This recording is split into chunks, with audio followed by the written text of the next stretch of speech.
பெங்களூரு ராமேஸ்வரம் ஹோட்டலில் குண்டுவெடிப்பு நிகழ்ந்த சம்பவ இடத்தில் அந்நகர போலீசார் இன்று விசாரணை மேற்கொண்டனர். கர்நாடக மாநிலம் பெங்களூரு ஒயில்ஃபீல்ட் அருகே ராமேஸ்வரம் கஃபே ஹோட்டல் நடத்தப்பட்டு வருகிறது.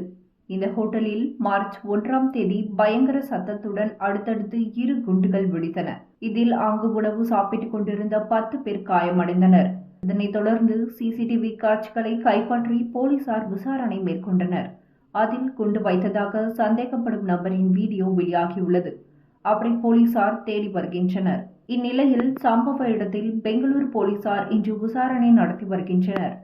இதனிடையே ராமேஸ்வரம் ஹோட்டல் மார்ச் 8ஆம் தேதி மீண்டும் திறக்கப்பட உள்ளதாக தலைமை செயல் அதிகாரி ராகவேந்திர ராவ் தெரிவித்துள்ளார். குண்டுவெடிப்பில் காயமடைந்த வாடிக்கையாளர்கள் மற்றும் ஊழியர்களுக்கு என்றும் துணையாக நிற்போம் என்றும் அவர் கூறினார்.